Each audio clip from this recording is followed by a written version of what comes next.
దానికి రెట్టింపు త్రేతాయుగం, సత్యయుగం అంటారు, కృతాయుగం. 10,27,000 సంవత్సరాలు. ఆ విధంగా మొత్తము ఈ గొప్ప చరిత్ర లేదు మనది, ఇంత జీవన విధానం లేదు. వివిధ రకాల ఆచార్య వ్యవహారాలు, వివిధ రకాల మనస్తత్వాలు, వివిధ రకాల జీవన విధానాలు ఉన్నాయి. ఇన్ని వైరుధ్యములతో ఉన్న ఈ హైందవ జీవన విధానం ఒకటే. ఎలా అంటే ఒక పూలమాలలో రకరకాల పూలు కూర్చినట్లు, అదేవిధంగా ఆ పూలకు ఆధారము, ఆ మాలకు ఆధారము ఒక దారము. అదేవిధంగా ఈ భారత జీవనాడికి రకరకాల వైవిధ్యాలు ఉన్నా కానీ ఆధారం ఏదంటే హిందూ సనాతన ధర్మం. కలియుగము 5,126 సంవత్సరంలో 4,32,000 సంవత్సరాలు. అయితే మన జీవన విధానం చాలా గొప్పగా ఉన్నది. మనం కలియుగం ప్రారంభం తర్వాత అంటే అప్పుడు మన పైకి దండెత్తి వచ్చిన రకరకాల వాళ్ళు ఇంతమంది వచ్చినా కానీ వాళ్ళని జయించి జీవన ధర్మంలో బతికారు. ఆ తర్వాత మనలో మనకు ఈర్ష, ద్వేష, అసూయలు అంటే ద్వాపరయుగంలో ఈ రాజులకు వచ్చిన తర్వాత ఈ రాజులు వాళ్ళలో వారు కలహించుకోవడము, బలహీనపడిపోయారు, కలహించారు. తర్వాత మొదలు వచ్చారు. వీళ్ళు ఎందుకు వచ్చారంటే కేవలం ఈ భారతదేశము, అఖండ భారతదేశము ధనాధారాలతో, విద్యతో, సంస్కృతితో విలసిల్లుతుంది. వీటిని దోసుకొని పనికొచ్చారు. వీటిని దోసుకొని పోయి అక్కడ వాళ్ళు ఎడారి దేశంలో వాళ్ళు తిండి లేదు, కట్టడిగా బట్టలేదు. వీటిని దోసుకొని పోతే దొంగల మాదిరి బాగుంటుంది, ఇక్కడ దోసుకొని పనికొచ్చారు. కావాల్సిందో దోసుకొని వెళ్ళారు. తర్వాత వాళ్ళు ఆలోచించారు, ఎన్నిసార్లు దోసుకొని వెళ్తాము, ఈ భారతదేశాన్ని మనమే పరిపాలిస్తే బాగుంటుంది కదా అని అనుకుని మొదలు బాబర్ అనే ఒక గజ దొంగ, బాబర్ అనే ఒక గజ దొంగ ఈ వాడు స్థాపించి మన జీవన విధానానికి ఏవైతే మూలాలు ఉన్నాయో దేవాలయాలు, గోమాత, మనకు మాతృమూర్తులు, మన మాతృమూర్తులు ఇలాంటి అన్నింటినీ చెరబట్టేశారు. మన జీవన విధానాన్ని నాశనం చేసి మనకు ఈ విధంగా ఒక మత్స మాయల మచ్చ మనం 100 సంవత్సరాలు పైకి దాదాపు 1,75,000 మంది. ఈ విధంగా ఈ శతాబ్దం మొదటి దశలోపలికల్లా మన దేశము ముఖరికి లేక చాలా అవమానమైన స్థితిలో ఉన్న సమయంలో 1925లో విజయదశమి రోజున కేవలం 2-3 పిల్లల చేత కూర్చోబెట్టుకొని డాక్టర్ హెగ్డేవార్, డాక్టర్ బలరామ్ కేశవరావు హెగ్డేవార్, ఆయన డాక్టర్ జీ అంటాము. డాక్టర్ జీ గారు కేవలం 4 చిన్న పిల్లలు RSS స్థాపించాడు. దేశంలో ఇలాంటి పరిస్థితులు మొత్తం చూసి ఇలాంటి పరిస్థితుల్లో ఇలాగే హైందవ జీవన విధానం ఉంటే మనకు నాశనం అయిపోతారు, పరాయి మతాలు, దాన్ని ఏ విధంగా తయారు చేయాలని చెప్పి మనిషి 25లో విజయదశమి బాగా ధనవంతుడా అంటే ఆయన ఇంట్లో పెద్ద సమూహం ఉందంటే ఏం లేదు. డాక్టర్ జీ చాలా పేదవాడు, కరు పేదవాడు. అప్పటి కాలంలో MBBS పూర్తి చేసిన వ్యక్తి. ఆయన అనుకుంటే MBBS ప్రాక్టీస్ చేసుకొని కోట్లు సంపాదించుకొని ఆయన కూడా ఒక ఏదో సుఖంగా జీవించవచ్చు. కానీ ఆయన కేవలం హిందూ సమాజం గురించి, హిందూ జీవన విధానం గురించి, హిందువులు ఈ విధంగా నాశనం అయిపోతారని చెప్పి ఆలోచించి హిందువుల కోసం ఒక RSS స్థాపించారు. ఈ RSS స్థాపించి 100 సంవత్సరాలు అయింది. RSS తో కానీ ఈరోజు ఈ కమ్యూనిజానికి RSS అనేది దేశం లేకుండా పారిపోయింది. ఈరోజు దేశంలో కమ్యూనిజం నామమాత్రం లేదు, ఎక్కడో 0.0 ఎక్కడ ఉంది. ఈ RSS 100 సంవత్సరాలు ఏం చేసిందని మీకు అనుమానం రావచ్చు. చాలా గొప్ప విషయాలు చేసింది. శ్రీమతి ఇందిరాగాంధీ గారు గోవు హత్య నిషేధించాలని చెప్పి దేశమంతా 2 కోట్ల అప్పటి కాలంలో ఆ 26 కోట్ల జనాభా ఉన్నప్పుడు దేశం మొత్తంలో 2 కోట్ల సంతకాలు సేకరించి అప్పుడు ప్రభుత్వానికి పుస్తకాలు ఇచ్చేశారు. అదేవిధంగా లాల్ బహదూర్ శాస్త్రి గారు ప్రధానిగా ఉన్నప్పుడు ఇప్పుడు మాత్రం సైన్యానికి పారామిలిటరీ లేదు. పారామిలిటరీ అంటే CRPలు కూడా కొత్త రిక్రూట్ అయిన వాళ్ళు. మన దగ్గర అంతంత మాత్రమే పారామిలిటరీగా పనిచేసింది ఎవరంటే ఆర్ఎస్ఎస్ స్వయం సేవకులు నిక్కర వేసుకుని ఈ 10,000 రతి యూనిట్లు సేకరించాలంటే మామూలు ప్రభుత్వ అధికారులు అంచనా వేశారు. ఆర్ఎస్ఎస్ వాళ్ళు సంప్రదిస్తే ఏమైనా జరుగుతుంది సార్. అప్పుడు ఆ వ్యక్తులు వచ్చేసి గొప్పతనం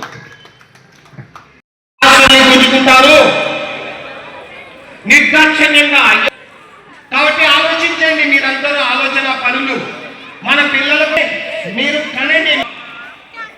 ఇది 7 మంది పిల్లల్ని కానీ సక్రమంగా పెంచున్నారా లేదా మనల్ని? మనం ఇది ఒక క్లిష్టమైన సమయం ఇది. ఎందుకు అంటే మన జనాభా అక్కడ మనము కథమైపోతాము. చెప్పినారు కదా, ఏ కైతో సేఫ్ హై కటేగాతో మిటేగా. అంటే అందరం కలిసి ఉంటే నిలబడతాము, విడిపోతే పడిపోతాం. కాబట్టి మన హిందూ సమాజంలో ఇవి ఒక 2-3 వికృతులు ఉన్నాయి. ఈ వికృతులను మనం తగ్గించుకొని సనాతన ధర్మం పట్ల శ్రద్ధ పెంచాలి. మన ఇంట్లో భాగవతం, రామాయణం ఇవల్ల చదవాలి. దాని గురించి ఎక్కడ చదువుతామండి, అవన్నీ సంస్కృతంలో ఉంటాయి. ఇంట్లో ఇప్పుడు చదవడం మొదలైంది. విష్ణు సహస్రనామము, లలిత సహస్రం అనేది కాకుండా సత్సంగాలు పెట్టుకోవాలి. మహిళలు ఒక ఇంట్లో ఒక రోజు పూజ, మహిళలు సంఘటితం కావాలి. కులాల అతీతంగా విభజనకు రెడీగా ఉన్న స్థలాలు కొన్ని ఉన్నాయి. అప్పుడే ఒకటి వచ్చేసి పశ్చిమ బెంగాల్, రెండోది వచ్చి అస్సాం. హిందువులలో విపరీతమైన చైతన్యం మొదలైంది కాబట్టి ఉంటుంది. ఎటువంటి అతి మంచితనం అంటే ఎందుకు పూజ చేసి వచ్చారు. అట్లా అందరి దేవుళ్ళు సమానమే. మనకు అందరికీ మొత్తం అవసరమా? ఆంజనేయ స్వామి గుడికి పోతే కదా జయ బజరంగ బలి. అతి మంచితనం చాలా కష్టం. మీకు అందరికీ తెలుసు. భీష్మాచార్యుని పెరుగుతుంటే వాళ్ళ ఇంటికి మొత్తం పెద్ద మనిషి అయి ఉండి మన ఇంటి కోడలికి చంపింది ఎవరు? శ్రీకృష్ణ పరమాత్ముడు చంపించినది ఎవరు? మీరేం నేర్పించినారు? మంచి ఏది, చెడు ఏది? చెడు చేస్తుంటే మీ శిష్యులను దండించాల్సిన అవసరం లేదా అని శ్రీకృష్ణ పరమాత్ముడు కురుక్షేత్ర సంగ్రామంలో చంపించేది. జరుగుతుంటే కళ్ళతో చూస్తూ కూడా ఆ చెడుని చెడు అని మొదట శిక్ష చెప్పని వాళ్ళనే. అందుకనే భీష్మాచార్యుని, ఆ తర్వాత ద్రోణాచార్యుని చంపించింది. మత ప్రచారానికి వస్తారు. మా దేవుడు మొక్కండి, మీకు పుణ్యం వస్తుంది, స్వర్గానికి వస్తారు. డైరెక్ట్ నిత్య నేర్పించిన మేము అంటారు వాళ్ళు. అరే నాయన, నీ నిత్యం వద్దురా, నువ్వు ఎక్కడి నుంచి వచ్చినావు? త్రిలోకానికి లోని ఎక్కడా లేదు. మన ధర్మంలో ఏం చెప్పినారు? సర్వే జనా సుఖినో భవంతు. ఇంకా అందరూ సుఖం ఉండాలి. నా దేవుని మొక్కినోడు సుఖం ఉండాలి, నా దేవుని మొక్కనోడు సుఖం ఉండాలి, నా దేవుని తిట్టేటోడు సుఖం ఉండాలి. అంటే మొత్తం ఈ చరాచర సృష్టిలోని అన్ని ప్రాణాలంతా, అన్ని ప్రాణులు, జలరాశులు, గాల్లో ఎగిరేటివి, కింద నడిచేటివి, మనం గర్వంగా ఎటువంటి దాడి జరిగినా, హాని జరిగినా నిర్భయంగా మనం ఎదిరించాలి. తప్పులు తప్పు అని ఖండించాలి. ఎప్పుడు ఖండిస్తామంటే మనకు నిష్ఠ ఉండాలి, శ్రద్ధ ఉండాలి, దేశభక్తి. ఇప్పుడు దైవభక్తి ఏమో పెరిగిపోయింది, కానీ దైవభక్తి మనలో ఎందుకు ఆ భయం? ఆ భయం ఉన్నన్ని రోజులు మనము ఒకటే ఒక దేశం ఉందండి, అదే భారతదేశం. ఇది తప్పించి మనకు లేదండి. మనం ఇక్కడ తంతేగానే పోవడానికి వేరే దేశమే లేదు. ఉందే మనకు? లేదు. కాబట్టి మీరందరూ పెద్దవాళ్ళు ఆలోచించాలి. ఆలోచించి ఈ రోజు ఈ సమావేశంకి వచ్చినాము, ఇక్కడ అన్ని మంచి విషయాలు విన్నాము. అబ్బా ఏం బ్రహ్మాండంగా చెప్పినారండి, స్వామీజీ బాగా మాట్లాడినారు, అందరూ బాగా మాట్లాడినారు అని ఇంటికి వెళ్ళిపోతాం. ఇంటికి వెళ్ళిపోయి పండుకొని పొద్దున ఏం చేస్తాము? అరే అంగడికి పోవాలి, ఉద్యోగానికి పోవాలి, పరిగెత్తు మళ్ళా జీవితం. కానీ ఇక్కడ ఉండడానికి తర్వాత రోజు కార్యాచరణ ఉండాలి కదా. ఈ దేశం కోసం, ధర్మం కోసం నేనేం చేయాలి? నాకేం తెలియదు ఏం చేయాలి కోసం నేను ఎట్లా పని చేయాలి? రాండి, రాష్ట్రీయ స్వయం సేవక సంఘం ఉంది. మీరు శాఖకే రావాల్సి మన నగరాల్లోనే ఉన్నాయి. అట్లా రకరకాల కార్యక్రమాలు ఉన్నాయి. ప్రతి ఏం పని చేయగలరు? ఆలోచన రాలేదు, వేరే వాళ్ళని అడగాలి.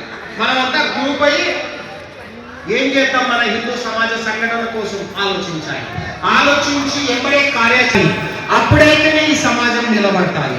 లేదంటే ఇటువంటి మీటింగ్లు 100 పెట్టినా కూడా ఇంటాము, లేస్తాము, ఇంటికి పోయి తిని పడుకుంటాము.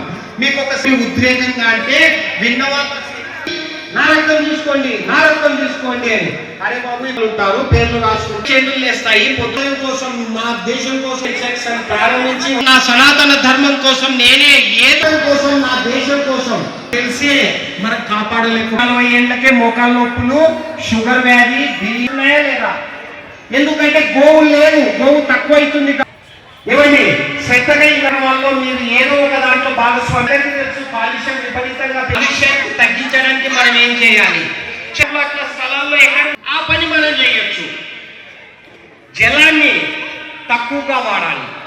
మాకు కుండు నది ఉందిలే, మాకు దండిగా నీళ్లు ఉన్నాయి, మేమున్నాము అంటే రాబోయే తరాలకు నీళ్ళే ఉండవు. జలాన్ని పొదుపు చేయాలి. ఒక బకెట్ వాడేటోళ్ళము ఒక జగ్గుతో వాడాలి. ఈ తర్వాత ఇది మనం దీంట్లో చాలా మంది ఉన్నారండి, ధన్యవాదాలు. అట్లా తులసి చెట్టు లేని ఇళ్లలో కూడా తులసి చెట్టు వేపియాలి. ఇది ఒక పని. తర్వాత ఇప్పుడు అన్నీ వచ్చినాయి చిన్న చిన్నవి చెట్లు, చిన్న కుండీల్లోనే టమోటా చెట్లు వేసుకోవచ్చు. ఇట్లా రకరకాలు వచ్చేసినాయి మన ఇంట్లో. చిన్న చిన్న గార్డెన్ల ద్వారా మనం ఈ దేశంలో సురక్షితంగా ఉండాలి. మన ఊర్లో కుందునని ఉండొచ్చు, కానీ మనం జల సంరక్షణ చేయాల్సిందే. రెండోది కుటుంబ ప్రబోధన. ఈ కుటుంబ ప్రబోధన ఏమి అంటే, మన కుటుంబం మొత్తం మీద నలుగురము అంతే. ఇప్పుడు నలుగురు తప్పితే 6 మంది ఉంటాం. కానీ ఉదయమేమో తల్లులకు హడావుడి, పిల్లలకు స్కూళ్ళకు పంపించాల. మధ్యాహ్నమేమో ఆయన ఎప్పుడో 3:30నో 2:30నో ఆయన వస్తాడు, ఆయన తింటాడు. ఆ తర్వాత ఆ అమ్మ తినాలి. ఆ తర్వాత రాత్రికి ఆయన ఎప్పుడో 9:30నో 10 వస్తాడు. పిల్లలు ఇద్దరు పడుకుంటారు. ఈయన వచ్చిన తర్వాత ఆయన అమ్మ తిని ఒక్కొక్కరు ఒకసారి తింటారు. కనీసం వారంలో ఒక 3 రోజులు, 4 రోజులు, 5 రోజులు ఒకసారి భోజనం చేయాలి. కనీసము వారంలో ఒక 2 ఇంట్లో వారంలో ఒక రోజు కలిసి కూర్చొని మాట్లాడుకోవాలి. మనం మాట్లాడుకోవడం లేదు, ఇప్పుడు అంతా టీవీ. ఎక్కడ మాట్లాడుకుంటున్నావు పిల్లలతో? ఏం రా చదువుకుంటున్నావా? ఏమన్నీ మాట్లాడు. వాడు చదువు తప్ప మిగతా పిల్లగాడు ఎట్లుంటున్నాడు, వాళ్ళతో మంచి తెలిసే విషయాలు ఏం పట్టించుకో. 1,00,000 రూపాయల ఫీజు కట్టేస్తా. అమ్మాయితో ఇంట్లో తల్లికి ఒక రోజు భోజనం చేసేటప్పుడు ఏం చెప్పాలి తెలియదు. భూమాతను మొక్కి వేయాలి. జీవితంని ప్రారంభించాలి, దినచర్యను ప్రారంభించాలి. మనం ఏమైనా చేస్తున్నామా?